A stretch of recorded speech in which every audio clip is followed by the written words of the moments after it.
Second place, yes, confirmed. Second place, oh, off for Van Berlo, and he's going to be hard in the barriers. That's the championship second place driver. And this is how it went down. Down into turn 14 as you start the roller coaster.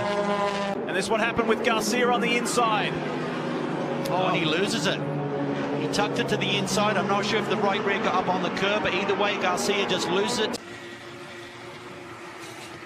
Ouais, et Victor qui était en train de dépasser Christophe Lapierre. Alors je ne pense pas qu'il ait eu contact avec une auto de chez CLRT. Ouh, il y a eu un gros accrochage derrière avec Franck Le Herper, avec Maxence Maurice. Alors on va revoir justement. Alors ce qui s'est passé, il y a eu un contact avec Lechner en fait. Hein. Et ensuite on va revoir un peu plus loin l'accrochage à 3. Ouh là là, ouais, ça a été très très chaud. Olha como larga bem por fora e já tem toque ali, ó. Nossa, e aí sobrou. Sobrou pro carro 10 ali do Paulo Borges. Os dois tocaram a dianteira esquerda, bateu na traseira, menino que girou o João aí, ó. O fluido do radiador, olha mais um toque. Mais um entre Cristiano Piquet e Urubatã Júnior, hein? Largam muito bem, Lucas Salles e Márcio Mauro. Márcio Mauro vai tentar ali, houve um toque atrás, tá batendo e tá saindo da pista, Daniel Correia, tem mais dois também saindo, parece que deles. Excelente largada de Márcio Mauro. E tem mais carro saindo da pista agora. Deu total da tração do carro, teve batida do Ayman. Se tocaram ali, Ayman. Meio esquisito do Ale Navarro, e aí, meu amigo. E meu amigo, olha tudo que acontece aí com o Pablo Marçal. Vem para tentar ganhar posição e aí tem o toque do André Bragantini com o Fernando Júnior no final da reta. Vamos ver. Olha só, ele vinha ali com o Fabinho Alemão, seu companheiro de equipe, atrás dele. Rodou ali o Júnior Dinardi. And it's a great start in... Oh, no, and Colby Powers, no! Everyone, John Cherney! Walewski's going with him and takes the inside line, so a cut across. Oh, Kobe Powers has been hit by Jan Cherney. Right in the back there, looking for a bit of trouble, looking to get the inside line. He pushes Rockfist out wide, and that looks to be Christina. And Patrick O'Donovan with debris to avoid it. O'Donovan's going, that's a hard hit into the wall. Wheat green means go Andrea Dubourg with a pretty start. Fabien Paye, spin in the air. So that is your championship leader spinning out before they even get to turn one. There's clearly contact there.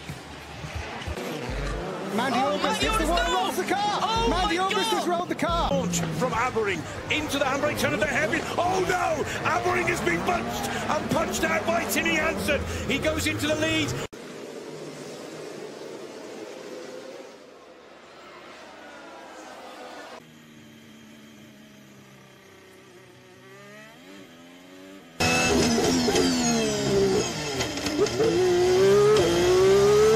Challenging Aaron down towards turn number 1. Aaron trying to get... Oh no, contact! Beganovic has gone round. Colapinto off. Boyer off at turn 1 as well. Let's have a look at the Oh dear, that's Gola. And I think the other car is Pesha. Yes, for DR Formula.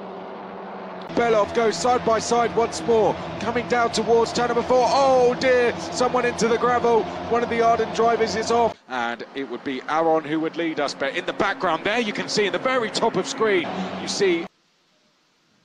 On the outside, a big moment into turn 3, coming together with it looked like either Bizzotto or Simonazzi into the gravel. This was the final lap of the race. Patrese on the outside, Benz Verlin over the ripple strip.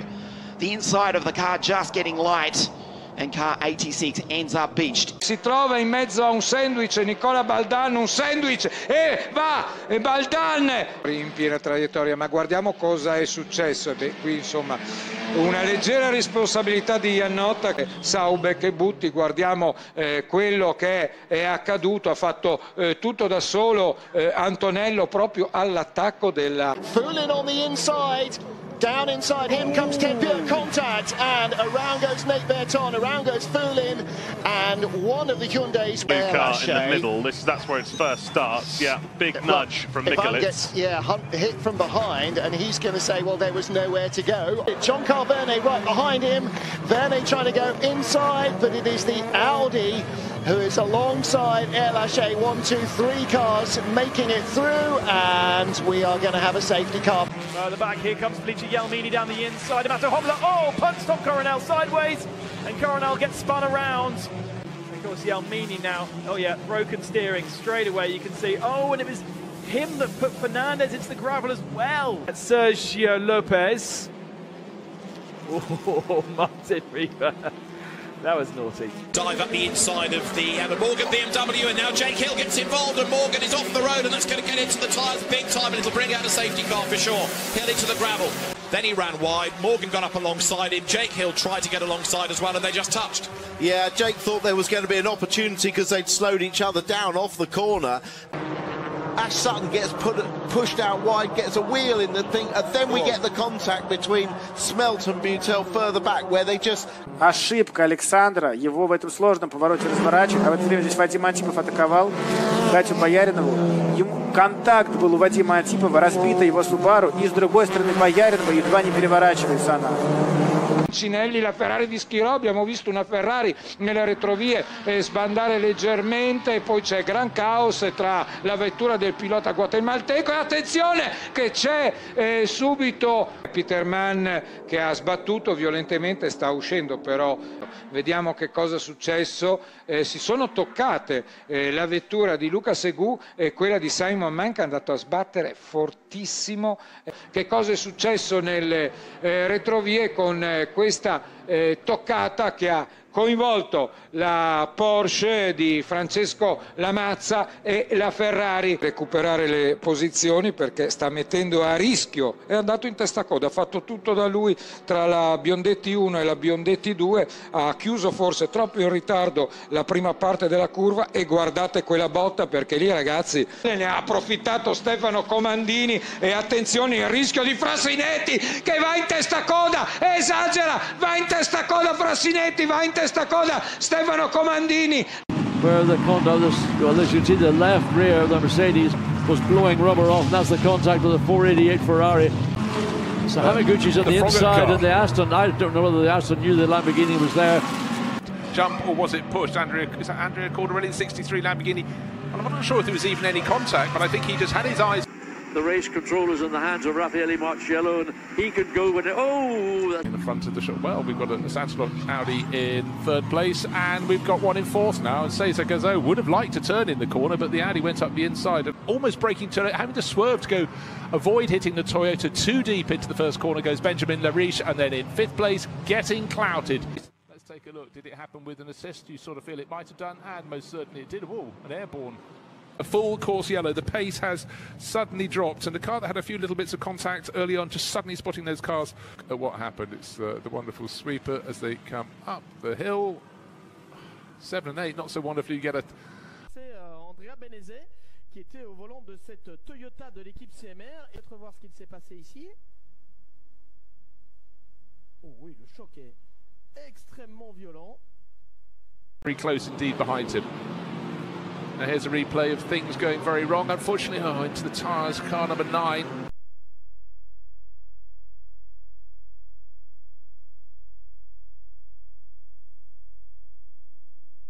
Coming at him, and here comes Kelvin van der Linde down the inside into the hairpin, but he goes too deep, goes wide.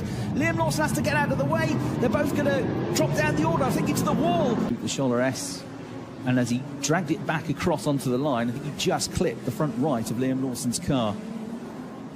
He was offline going into the Scholler S, which was what put him wide in the first place. Nick Cassidy coming around the outside of him. Van der Linde down the inside of the curbs. Contact between the top three. They all go wide. And Liam Lawson and Nick Cassidy. And the number 23, AlphaTauri back car. He's right off the track there in the Audi. All four wheels over the curbs. Clattering into the wall. Huge, huge damage to the suspension on the T3 Motorsport Lamborghini. And a right rear puncture by the looks of it as well.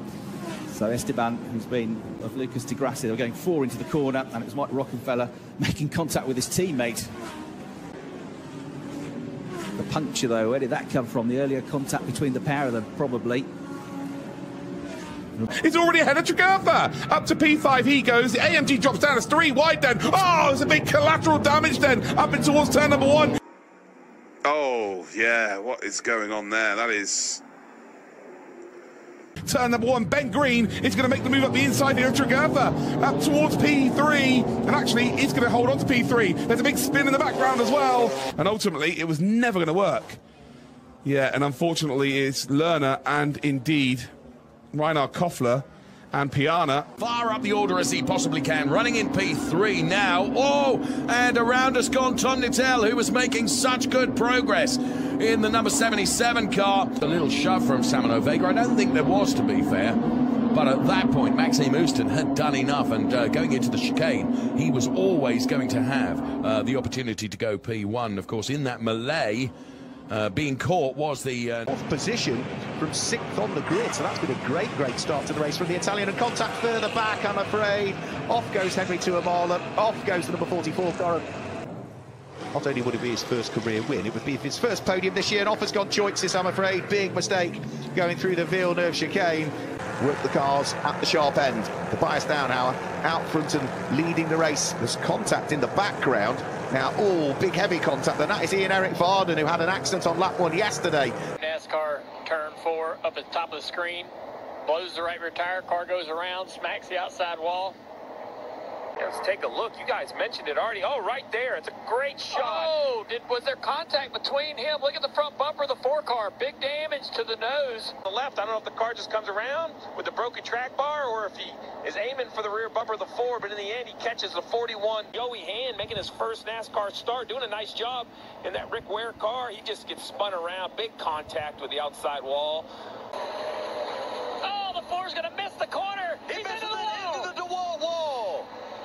Kevin Harvick hard, the right front of the caution comes out. Looks like he's already spun around when he comes into the picture. I don't think there was any contact there. Oh, it starts right here. And that was Sage Karam that spun in the 31. Oh, yeah, Jade was trying to get out of the way. Something to keep in mind about that corner right there. Watch it right here. He's out of the groove. But he talked about, Junior, he was having brake issues. You see the speed that he's coming in there, so he turns left to avoid the cars in front of him, and my goodness. Jeff, you and I are awful at evaluating because we were out there earlier and said, we didn't think those curves would do quite that much damage. I mean, it's like the splitter went underneath. Grab the lead. Ooh, some contact there. Taylor Gray going to go around over in turns 1 and 2. Oh, and some contact. Back to the lead off of turn 4.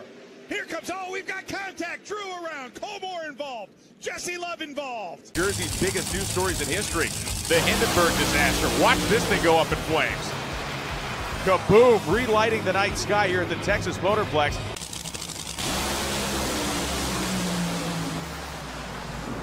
And at the finish, a huge explosion and fire for John Forrest. Oh, big time move. Hold on, Jeff Jones gets sideways in a flat spin in the middle of the track. Drive it out, Jeff. Hold on, baby. Jeff Jones. Through the left. Oh, it's high side. So big sideways, flicked him off. The bike's gone to one side of the track, and it's been such a big high side that it's nothing. No. But also, I think, Jake, that what as a team you would. He's down! He's off. That's to Bridgestone. That's to Bridgestone. Michele Pirro, però gara molto intensa. Qui purtroppo la scivolata senza conseguenze per il pilota, per Flavio Ferroni, la Aprilia nuova M2 Racing. Se ne vanno in 3, c'è anche l'ottimo Bernardi con la Aprilia nuova 2M Racing. Poi purtroppo alla curva a Roma la scivolata e Vannucci, che avevano dimostrato nelle prove di essere molto veloci, fanno fatica ad allungare. Qua la caduta di Davis Bergamini. Non è facile allungare il gruppo, è davvero impegnativo. La caduta purtroppo di Alfonso Coppola con la moto, 2 protagonisti di questa sfida, e poi questo high side, situazione di estremo pericolo. Per fortuna tutti riescono ad evitare il pilota olandese. Di gara per la Moto 3 arriva un altro high side, anche questo per fortuna senza conseguenze particolari. Piaggio Miceli a terra a inseguire Controlese, che era il suo diretto inseguitore, che purtroppo finisce così nella via di fuoco la classifica generale per quanto riguarda la lotta per il titolo. E purtroppo anche di cuore problema, e guardate chi va a travolgere la sua moto, Zanni.